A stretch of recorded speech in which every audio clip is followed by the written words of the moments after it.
नमस्कार, मैं सलोनी और आप सब लोग मेरे साथ खबरों की गूंज देख रहे हैं।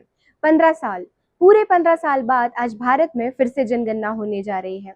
2011 के बाद भारत में जनगणना 2021 में होने वाली थी, लेकिन कोविड की वजह से वह नहीं हो पाई।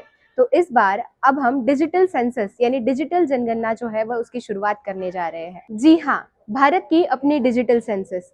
भारत ने इससे पहले ऐसी सेंसस कभी नहीं देखी है। इससे पहले सारी सेंसस जो है वो ऐसे होती थी कि आपके घर लोग आएंगे, वो आपका डेटा लेंगे, लेकिन इस बार आपको अपना डेटा खुद ही भरना है। कोई भी आपके घर फॉर्म लेकर नहीं आएगा। ये हमारे भारत की 16वीं जनगणना है और आजादी के बाद ही हमारी 8वीं जनगणना है। और इस बार की जनगणना का ऑफिशियल स्लोगन है सेंसस फॉर पब्लिक वेलफेयर, यानी जन कल्याण के लिए होने वाली जनगणना। इस जनगणना का सबसे एक्साइटिंग फीचर जो है वो है कि इस बार आपको सेल्फ इन्यूमरेशन करना है, यानी कि आपको खुद ही आपके घर के डिटेल्स बताने हैं। आपके घर में कितने लोग रहते हैं, वह क्या करते हैं, उनकी शादी हुई या नहीं, इस बार आप खुद ही भरेंगे। आपको किसी की सहायता की जरूरत भी नहीं पड़ेगी।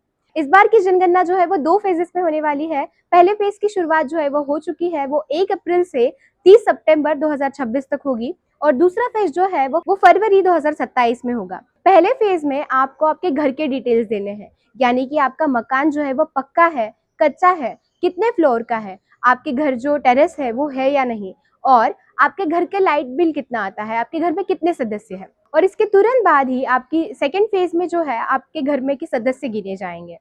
इन फेजेस की एक रिहर्सल नवंबर 2025 में हो चुकी थी, जिसमें ऐसे ही डिजिटल सेंसस के बारे में सब तक जानकारी पहुंचाई गई थी। इस सेंसस में अब नया क्या है? सबसे पहला तो ये डिजिटल सेंसस होने वाला है, जो हमारे भारत में कभी भी नहीं हुआ।